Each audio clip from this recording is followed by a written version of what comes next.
Good evening, ladies and gentlemen. Thanks for tuning in here into our lecture series, webinar series, Megacities of the Future. We are talking about various challenges for urban development, city development in the world. My name is Fröhlich. I'm assistant professor at the Department of Sociology here at HSE University in Moscow.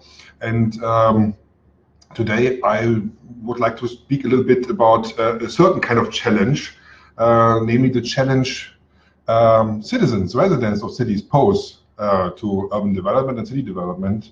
And why is that so? What are the reasons for residents protesting, challenging, opposing the plans and the actions of city governors?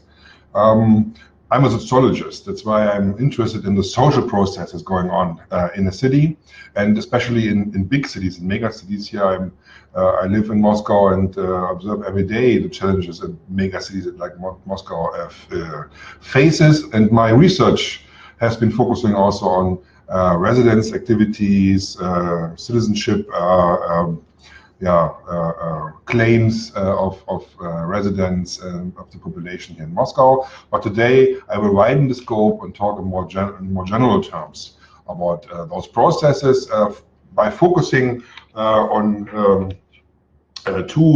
mainly on two thinkers, theorists and analysts of urban developments. Maybe some of you know them already. Henri Lefebvre is a French sociologist, was a French sociologist, and David Harvey is an English sociologist teaching in the US. Both have been concerned with the population, people living in cities, and how urban development, especially under contemporary conditions of capitalism, affects their lives, and how they cope with it, how they deal with it, and how they oppose actions and processes limiting their opportunities, limiting their chances to reach their aims in life. Both have a, you would say, post-Marxist approach here, so they're very critical towards capitalism, very critical towards what does capitalism with everyday lives of people. But both kind of take this condition of urbanity for granted. They say modern people live in condition of urbanity. Even those who are not living in big cities, they are still affected by the development of big cities. So this planetary urbanity is a living condition for us all, and poses a big challenge for us all, especially under conditions of capitalism, because it disconnects often, and this was the main argument by Lefebvre, the citizens from those who govern the citizens. So those who do decisions, who make decisions, who decide what to build where, and how to organize the life in the city. So the polis, so-called, is often not so much concerned about the ideas and plans and the problems of the people actually living in the city. And David Harvey, and this is actually the author I want to focus here the most today, says, but this has another reason why this is so disconnected, and why capitalistic forms of life, of production are so prevalent, especially in big cities, and especially in mega cities, because this is the excellent, idealistic environment for the capitalistic process. So financial flows, all what is connected to the capitalistic process of production and surplus production and in reinvestment and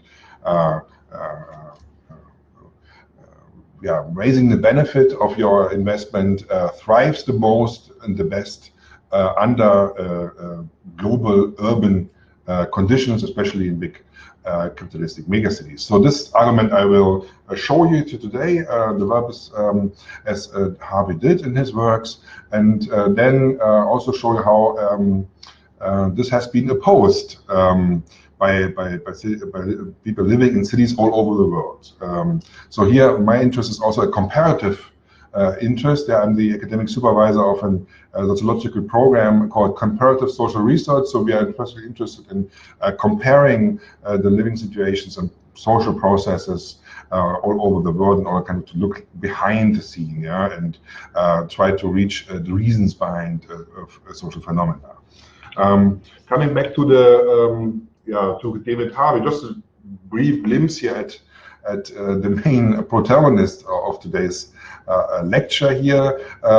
This is one of the most cited and best known geographers of our contemporary academic world, not only the academic world. You see already here also he teaches only at the best universities in the world, and does this for a long time already. His similar book here on social justice in the city came out in 1973. Since then he is criticizing the processes in our contemporary cities, especially in terms of capital accumulation and dispossession of the cities, of the residents living in those cities. So he does this for a long time. He's an iconic figure of the anti-capitalist movement in the world, and he's someone very easy to read. And I would just only recommend you to read his books, especially the Rebel City book from 2012.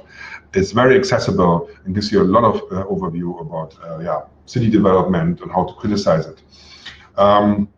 Especially, he is well known for his approach to the so-called right to the city as a concept, and indeed as a mobilizing concept. So something urban movements paint on their flags, when they go to the street, the right to the city, and what does this mean as an opposition towards the contemporary capitalistic urban governance? I will also explain in the following. Back to this to our general topic. Urbanization is, of course, something social scientists have been concerned for a long time. Most prominently and most kind of at the very beginning was the so-called Chicago School, right? In Chicago, was such is one, the second biggest city in the U.S. right now. Was also one of the fastest growing cities in the world, and especially at the turn of the 90s to the 20th century, the city grew exponentially in a very short period of time. And the life of people changed so rapidly and so profoundly that here you could all kinds of social phenomena could observe and analyze. And especially what became clear here was, of course, how urban conglomerate, a big urban area, is very beneficial for the capitalistic process. Cities, they observe the surplus product very quickly and produce high value of the investments through the direct and very dense availability of labor. Many people living on a very dense space. The availability of markets. So many people together, of course, have a lot of demands, and you can also be sure that in the city with many high population, innovations happen around the corner every day, every time, and new needs are produced, new means of production are invented, new resources can be assessed, and this is also very, of course, beneficial here for the production of capital and the reinvestment and value production. So this is the main argument by David Harvey here, that capital accumulation and circulation happens best in the urban environment, especially best in bigger cities. So the urban process actually benefits and enhances the capitalistic process. And of course changes in that way the future conditions for capital accumulation, and those future conditions for even better capital accumulation.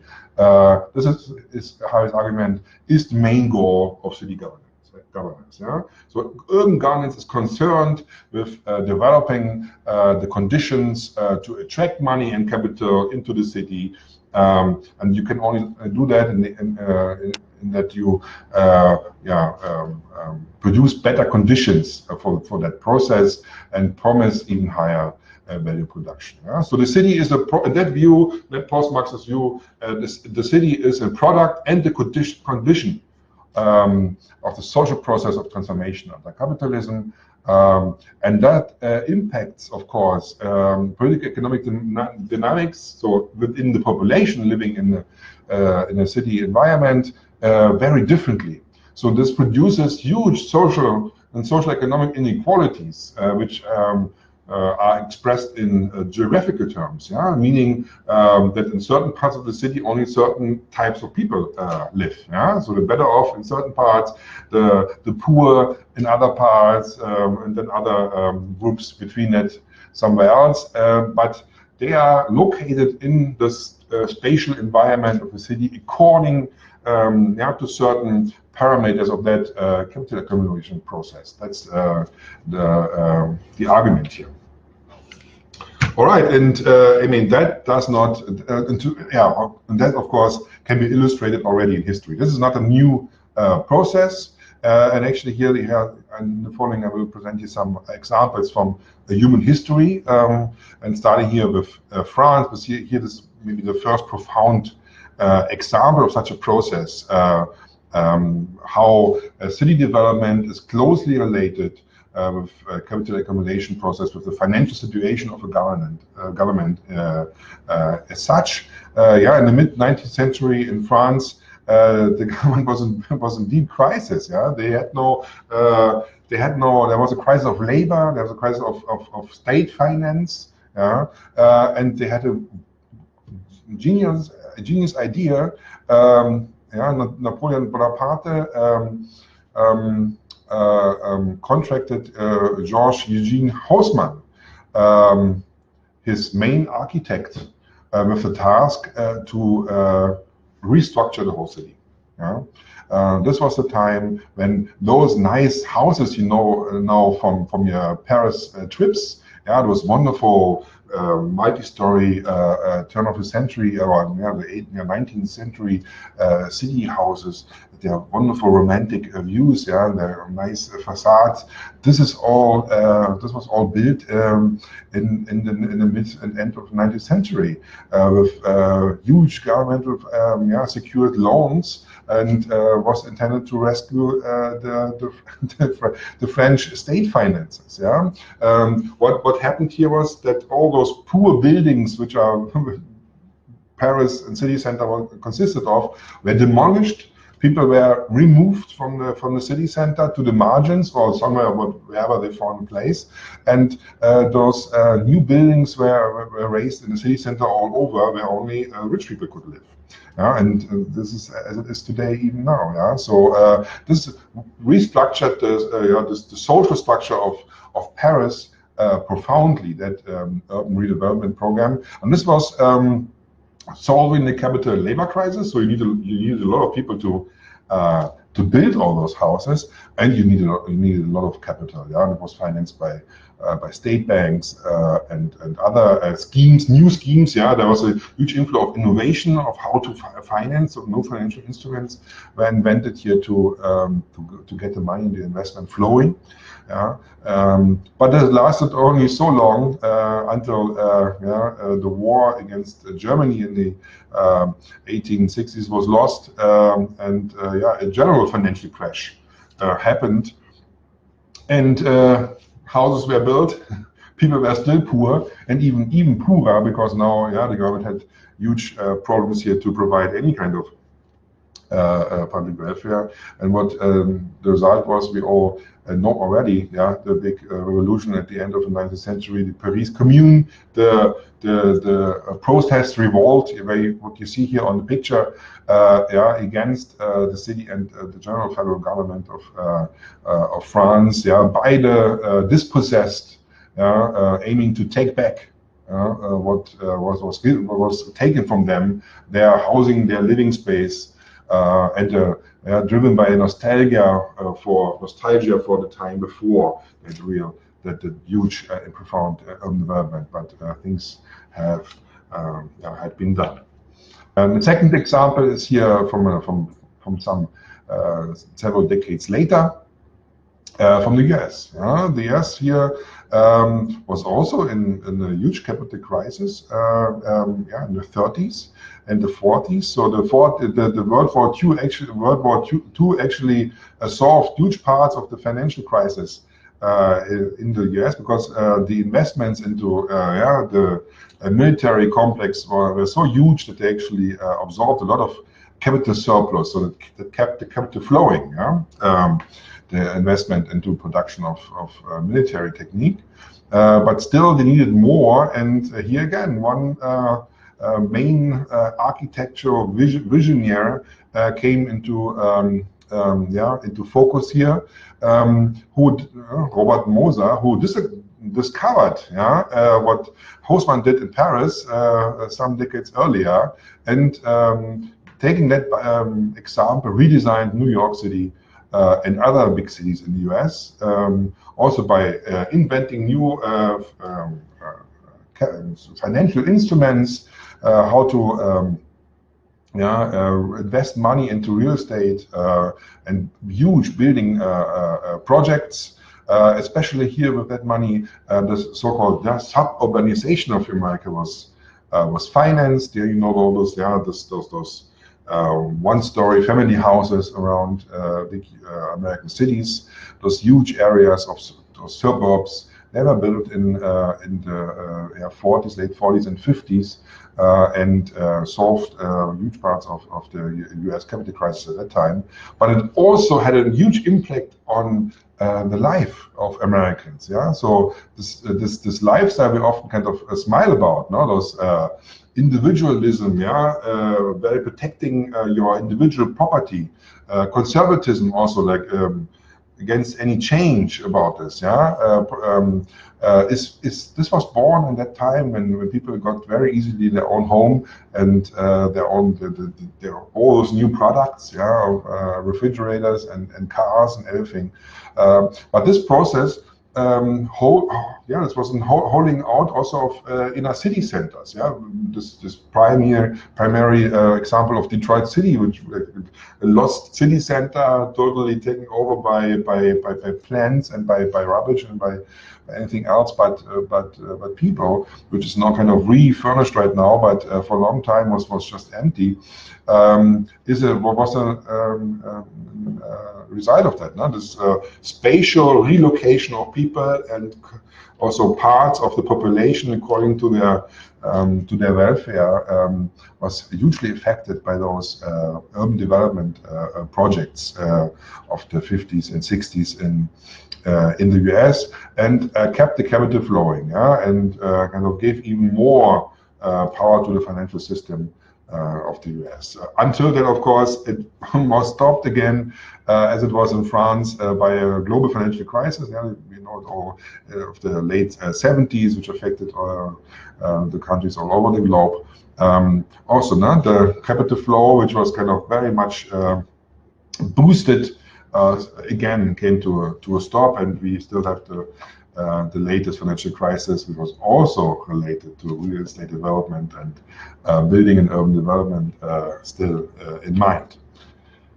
But back to Harvey, how those processes of financial flows, investments, capitalistic production process related to city development actually changed the way cities were governed. And he coined the term of the entrepreneurial city. The entrepreneurial city, this is a direct outflow of the financial crisis of the 70s. Now there was no money anymore left in most federal budgets. So cities were left on their own, yeah, to see how to develop themselves, how to maintain their yeah, all their processes. So there was a huge fiscal austerity, yeah, in most cities, not in most Western countries, but not just in Western countries. This was accompanied by a deindustrialization process. Yeah, less and less real industry was actually needed. Now this technical revolution happened at that time already. It was also, of course, accompanied by a huge rate of unemployment in most cities of the Western Hemisphere, and market rationality. Sorry.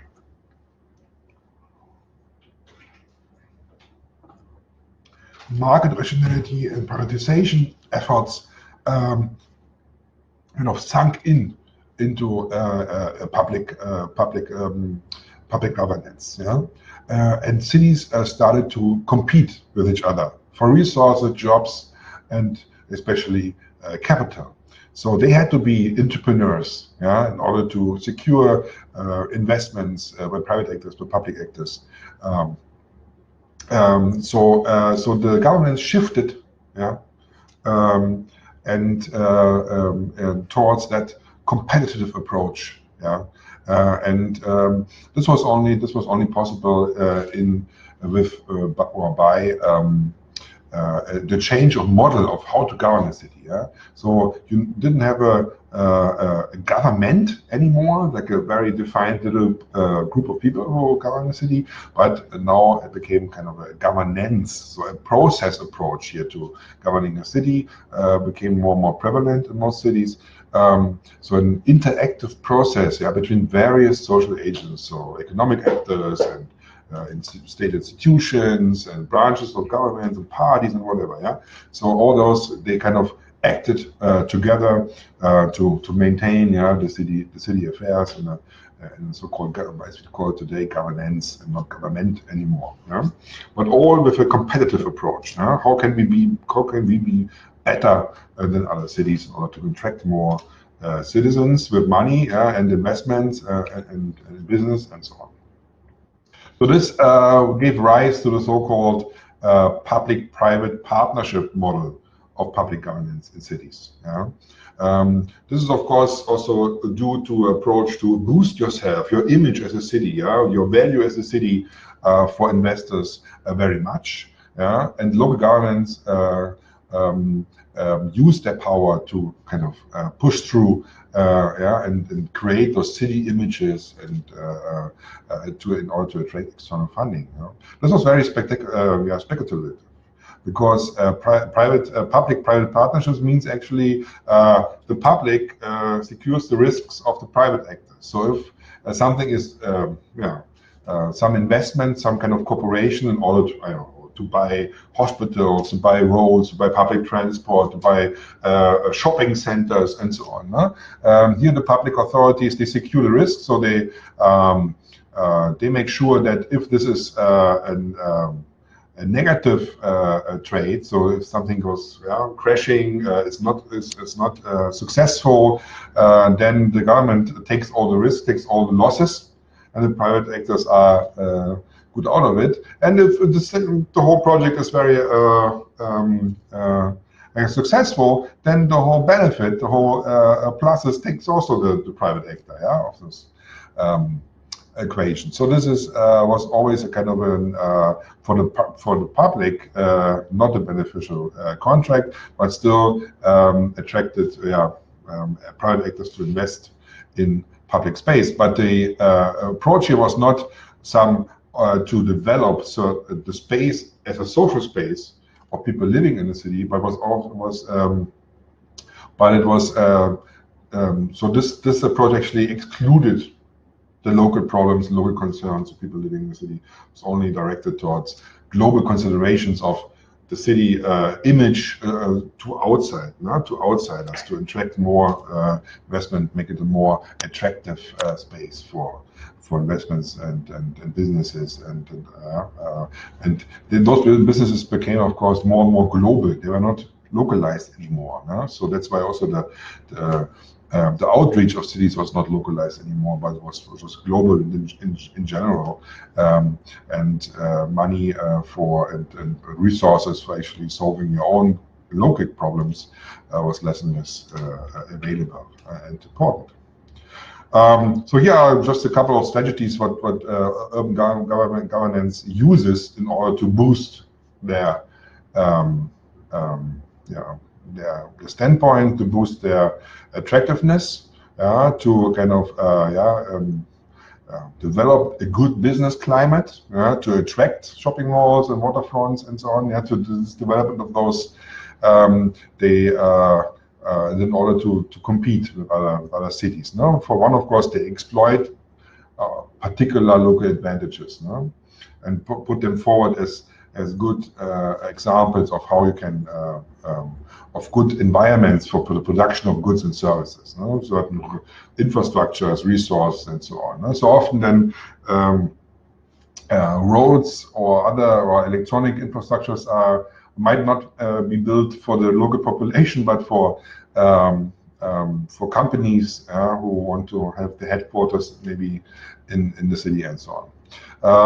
This also means a spatial division of consumption. So often, you have the shopping malls in certain areas, or the evening district. Now, when you go out, there's a certain district people live in other areas because they cannot afford to live in those shinier districts of consumption. It means also the communities are dynamic, so it means you have to travel within the city in order to consume. It also means it could be also kind of a strategy of cities in order to develop tourism, to kind of boost certain areas of a city to make it more attractive for tourism or for mass consumption. It also means that the process of gentrification happen very often with consideration of how to attract money to the city. When they develop certain districts, you might have certain features. Maybe they are very connected to the arts. Many museums, also many galleries, and those districts become very much gentrified, so-called gentrified, and became more and more, as it could, for example, in Berlin was the case, became more and more expensive to live in. So people had to move out. To live there for 20, 30 years, they couldn't afford the rents anymore, had to live in other districts now. So this is also a dynamic process. Other things, of course, is that cities try to take key control over high finance and maybe governmental power structures. So it means that they try to attract ministries or high finance command centers to their city. If they have a financial district, for example, this could be a very good competitive opportunity here for cities. Now, of course, attracting central governmental funding is also a strategy for military. Have a big military base or some other features. Have maybe some very fine educational institutions. Oxford, Cambridge, very small cities, but a lot of money. Rich cities because of their elite universities in the cities. So good examples for that.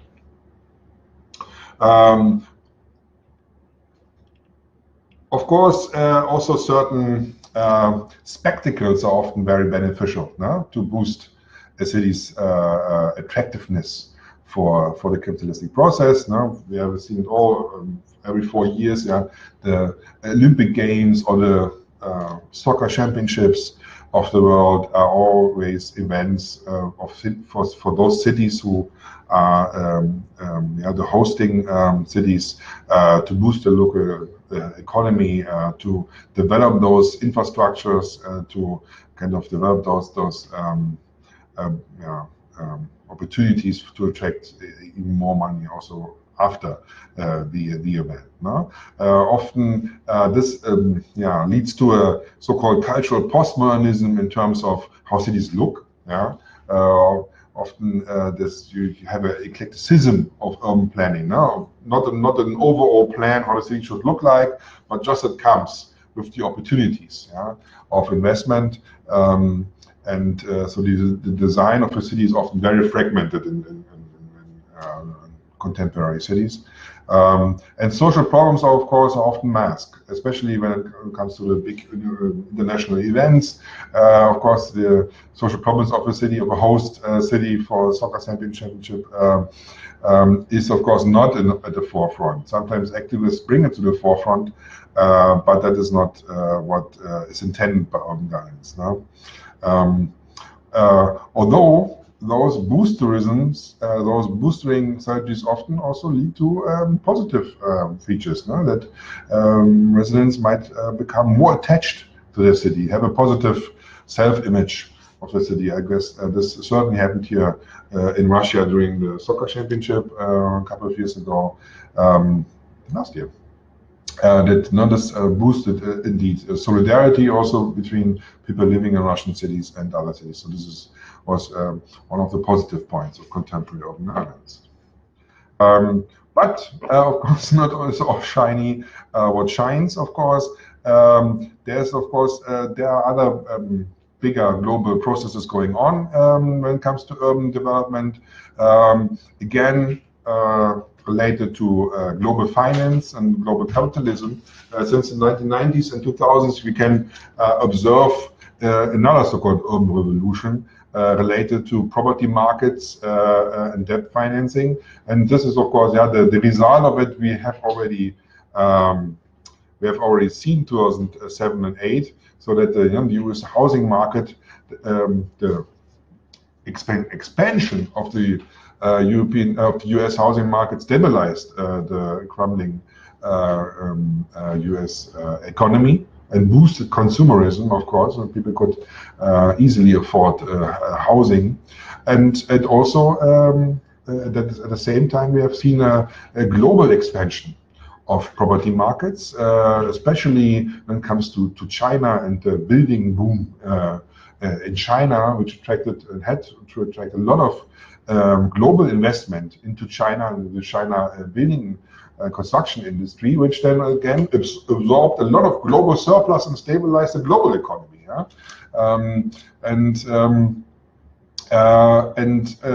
Generally, not just in China, global developers, housing developers, they changed, they shaped the city's landscapes, very much. And those developers were global actors. They were not attached to a certain city. They were not living in those cities. So global finance shaped many cities, contemporary cities in our world, by investing corporate global capital in entrepreneurial local communities who want to attract that money. And then you have city landscapes as that city here snapshot. This could be in any European city, not even European city, also yes. You cannot really identify because that structure here with a urban little park in the middle, green and shopping and housing kind of enmeshed, nice sitting outside, consuming your cafe latte and everything. This is a global model of urban development, also kind of a global model of behavior and norms of how to be as an urban dweller, and fragmented, of course, a lot. The class structure of contemporary societies, marginalizing those who cannot afford the cafe latte here, cannot afford to live in those city centers, and very much kind of excluded those, from consuming the city here, At the same time, that kind of focus on property and consumption pacified a lot, So the opposition towards those processes were very weak for a long time, and led also in non-European societies to those kind of wounds, as you see here on the picture, demolishing and destroying of property, of housing, of those who cannot afford otherwise, of those who are marginalized from society and just get crushed by that rapid developmental process, of developing again and again new material to build and to invest in, especially by global faithless capitalism, and the underprivileged are just dispossessed. This is another argument by David Harvey, that the accumulation process, especially the accumulation process, especially in big cities, dispossesses the underprivileged and the poor. Just takes away their housing and their living basis. There are prominent examples from Seoul in the 90s or Mumbai in 2000, but all those things happened also in the US and China and the UK, and just on a different scale. You know? So conflicts over land in city environments are conflicts with that accumulation, capitalistic accumulation process. And against that, of course, the opposition has formed over the years. This opposition, of course, is embedded in a certain approach of thought. And Henri Lefebvre, the before-mentioned French sociologist, has formulated this that in a way that citizens they oppose in their everyday life, against those processes imposed from above into their lives by this capitalistic surplus production process. And those people opposing those processes, they develop a certain utopian other idea of how they want to live and what the city should be like, and the city in which they live. So he already formulated that idea that the right that everybody in the city, living in the city, and producing the city, and is participating in that surplus production process, but is exploited by it because they don't get anything back from the benefits. The benefits are taken away. That they still have the right. They actually have the right to the city, and they have the right to participate in the decision-making process. What is about what is done to the city, to the public, especially to public space in a city. So, but this right has to be taken. It cannot be just claimed. It has to be enacted by social and political action. So citizens have to be have to politicize their everyday life in order to oppose those processes. And David Harvey even took a step forward, even further, and says, but most protests of residents just protesting a new building in their backyard, for example, which takes away the playground for their children, is actually not really opposing the whole system. It still happens in the frame of the power structures, of the authority structures, still is reproducing the global capitalistic system, because it's not demanding a general new approach towards governance, but remains in their local little limited space of their neighborhood, or their issue they are protesting against. So actually it needs new solidarities across those protest issues. So you need to be at least need to be you need to have solidarity with other residents opposing new buildings in their neighborhood, but also you need to be solidarity with other people in other countries protesting against the diminishing of their own houses, or the diminishing of the favelas in some Brazilian city. So only then such an urban movement can be actually impactful against that capitalistic surplus producing system. So for him, this was actually the right to the city. The right to the city is to, in his own words here, the right to change ourselves by changing the city. So the city itself, in general, has to be changed, in order to change the lives of the people living in that city. And changing the life of the people in the city means that people need to have the right and actually the possibility to participate in democratic control over the production process, so over the production of surplus, and over the question what to do with the surplus. This question of producing the surplus, which is produced by people living in the city by just going to work and consuming, has to be connected to the question of what to do with the benefits, what to do with the surplus of it all, within the city and for the city. So this is a question of the democratic management, of the urban process, which lies here at the core of the right to the city the argument, concept, and demand of most urban social movements nowadays.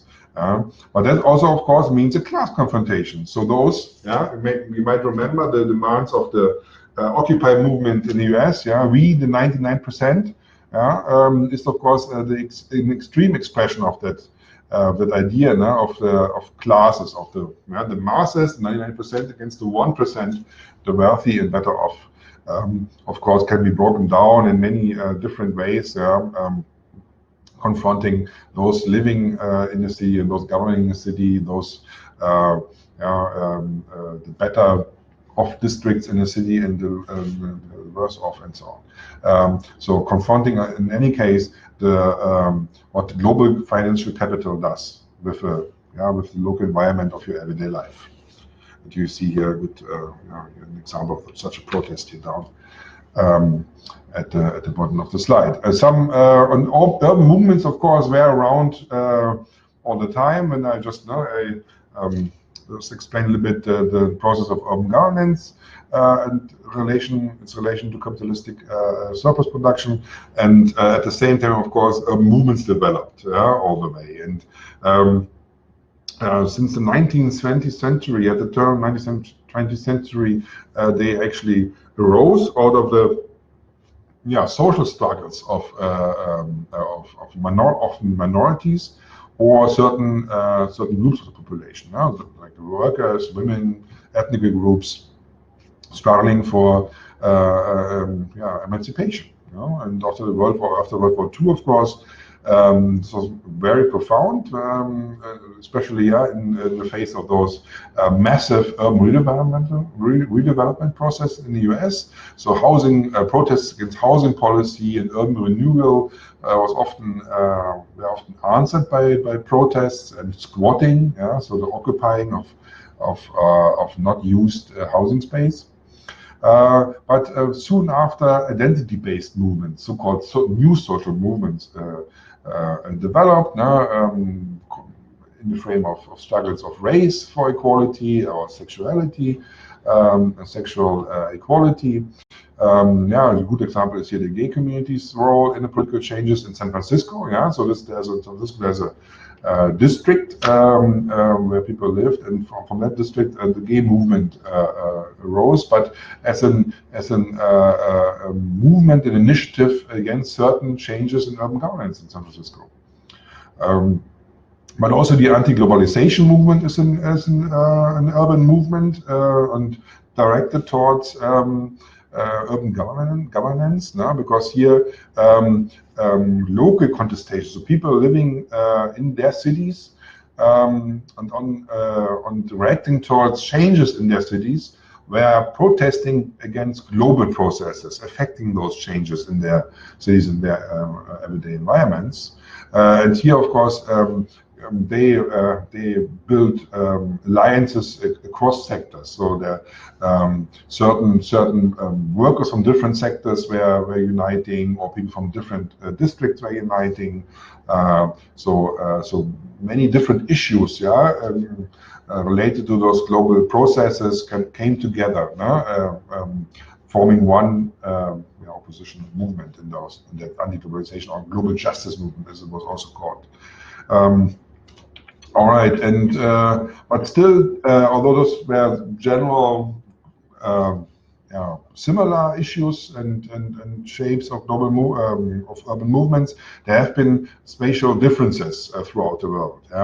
And you could say more or less profanely that the global north, so the Western countries, they have seen less transformative urban movements. So here, the right to the city was enacted often very locally and did not really address general global issues of how to be governed and how to decide what to do with the capitalistic accumulation. Whereas in the global south, so South America, Africa, Southeast Asia, the resistance against urban developments have been more profound and more transformative, addressing more profound issues. Just recently, very long and impactful protests in Hong Kong, for example, against the impact of the Chinese government into the city affairs is such an example you rarely see in Western or northern countries. But still, so also in South America, here often urban protest movements are directed towards political processes in the country, and are related to general demands towards more democratization, civil liberties, and neoliberalistic market structures. And of course, we are here in Russia, and urban movements, so movements in city environments relating to the conditions in certain cities have been profoundly impacting the general fall down of the communist regime in Eastern Europe. So those struggles, urban struggles, were related to human rights, to labor struggles, and the general fight against the communist regime.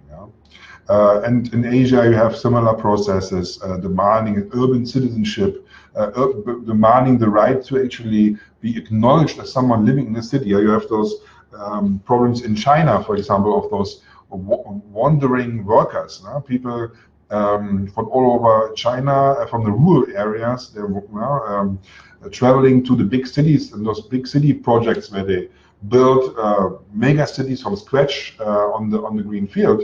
They need, of course, workers to build them, and you have a lot of workers just coming into those cities and selling stuff, but they are not able to be registered as residents of those cities. And they cannot receive any medical care or welfare-related services. So they are demanding that citizenship, that acknowledgement to be actually a resident of those cities they are living in, and they are producing surplus, they are producing something, they are working in those cities. So the right to the city argument here is, of course, twofold. For one, it relates to political issues, and on the other hand, it can relate to legal issues. And this is very important, this distinction, because only the politicized for the right to the city argument is the one Harvey here envisions as the actual transformative one. Because the legal, so protesting or demanding the legal, the development of legal regulations or the implementation of certain policies still is depoliticizing the movement, the initiative, and still accepts the system of capitalist exploitation. Whereas the politicized movement here actually demands a change in distribution of that surplus. Actually demands that the deprived and marginalized and dispossessed are included again in public welfare. And here this politicized right to the city movement, or the concept, is used by movements mostly in the global south, by slum residents, by city dwellers, some residents in South America, by city dwellers in Southeast Asia. Their struggles they're kind of combining, or they are also they are developing a new approach, because their approach, their struggle is not actually political, because they are not against the authorities. They don't want a revolution of the whole system of governance. They're just defending their lives. There's an existential problem for them, not having housing, not being registered, not being acknowledged as a citizen. But because that demand is so profound, it is transformative. They are not even always protesting, but they're embedding their demands into their daily rhythm of life. So this is how they actually enact their urban citizenship. And this is also something you find here in Russia now and then, when city dwellers here enact their protest in their everyday life rhythm, when they just on their way to work or whatever from A to B, raise an issue by showing a sign, or by also by just collectively organizing, I don't know, a free market, yeah, where they interchange and give away free things and discuss the issues, problematic issues of their district. Although because they cannot just meet in public with many people, because it would be considered a demonstration. They would need to have permission from the authorities for that. So this is also a form of subverting legal regulations in order to kind of politicize your everyday life. Of course, the extreme example are urban riots. But urban riots are also often not political. Yeah, they are actually pre-political, because they, with the power and sudden power, bring certain topics into the public arena, into the public space, and then the politicization process starts from there. Yeah, when this topic is, because of that violent protest, is then discussed in public. And here are just two recent examples of those right to the city movements from different parts of the world. One is here on the left, is Italy, with the rainbow flags and everything. Italy is a good example of that embeddedness of right to the city movements into everyday life. Yeah, here there's huge mobilization over many years to according to the right to inhabit public space, and to use public space by people living in those cities. And Italy has a strong movement of squatting, so occupying public space and occupying also empty houses for public use. Yeah? So a kind of a civil disobedience, more or less violent, against the capitalistic use of public space and of housing, which developed over the years into a structure of social centers, yeah, institutionalized public spaces in those formerly occupied and still occupied places, which then kind of gain more or less legal status. It depends on the place, but those places, those social centers, have become places of politicization of people's everyday lives. Yeah? They are in people's everyday lives. They go there to have a beer in the evening after work and so on. But here they discuss problems of their districts and their country as a whole. So this is, and also it's not by chance that protests against the European social against the those global meetings of the G8 or G20, or big international events like the European Social Forum or the World Social Forum are very lively and very active, especially in the Italian environment. And the other example is here the Chinese example. You see here on the other picture of the car in the masses of people. Here, this is the example I told already of rural migrants coming into the Chinese cities as illegals and are segregated from all kinds of institutions. They cannot participate in social services, in healthcare, and so on. Those and many thousands of street vendors, yeah, so people selling something on the street, yeah, vegetables or all kinds of products, are totally disregarded by the city government, by the city authorities. They are lacking totally any kind of social status. They have no access to legal ways of claims making. So saying, I have a right to something, yeah, so for housing and so on, please help me and so on. It's not at all possible for them. So their struggle for the right to the city is, of course, extensionally related to their survival, yeah? And is therefore also in comparing to the Italian example, a different form of claiming urban citizenship in order to survive. Yeah? So This actually concludes here my little introduction into forms of urban governance and how people oppose it, on which grounds they oppose it. Thank you very much for your attention here, and I hope you heard something interesting.